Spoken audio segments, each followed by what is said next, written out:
Argentina just took a major step toward creating formal private sector jobs for the first time in over 15 years.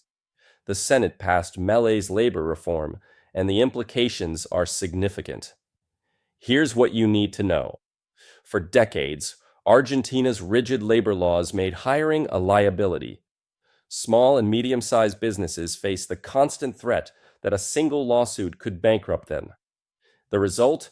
Employers stayed small, workers stayed informal, and the formal job market stayed frozen.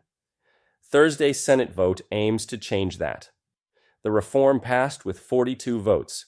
La Libertad Avanza joined by the UCR and several provincial blocs. The core idea: give companies the legal certainty they need to actually hire people. Severance costs become predictable. Employers can build reserves to cover payouts through a new fund system. Payroll taxes drop for new hires. The bill now heads to the lower house, where La Libertad Avanza wants to pass it unchanged. Some allied blocs are pushing tweaks on specific chapters: sick pay rules, how the severance funds are financed, professional statutes. Those details will get worked out in committee. But one item that didn't make the final cut: allowing workers to receive salaries in digital wallets. The FinTech chamber pushed hard for it, arguing it would give workers more choice.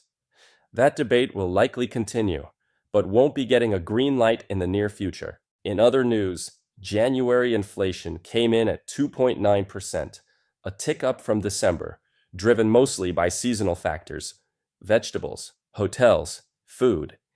Interestingly, private economists ran the numbers using the updated CPI methodology that INDEC had been preparing.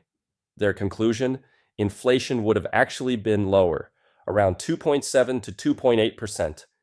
The government postponed that methodology switch until disinflation is more consolidated. Year on year, we're at 32.4%, a fraction of where things stood when Milei took office. On the international reserves front, the central bank keeps building up its dollar stockpile.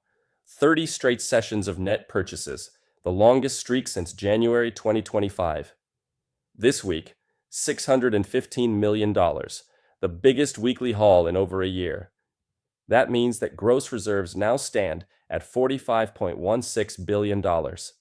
Also this week, the IMF technical team wrapped up its Buenos Aires visit, reporting very good progress. At stake, the second review of Argentina's program, which would unlock about $1 billion. The reserve accumulation push strengthens the government's hand heading into that board decision. Meanwhile, the Treasury rolled over 123% of maturities this week, pulling nearly 2 trillion pesos out of the system without paying a rate premium. Analysts at Puente called it extremely positive and said the government is beating targets on both reserves and debt management. The government published the regulations for its Fiscal Innocence law, designed to bring the estimated $200 billion Argentines hold outside the system back into the formal economy. Criminal thresholds for tax evasion go up dramatically. The statute of limitations drops from 5 years to 3. The goal: remonetize the economy in dollars and unlock growth. And in corporate news, Telecom's largest shareholder, David Martinez, trimmed his stake slightly. The ADR fell 10% on the news. Regulators are reviewing the company's acquisition of Telefónica Argentina. That's the week. Labor reform advances, reserves keep climbing, and the government pushes ahead on formalizing the economy. If you found this useful, share it. See you next week.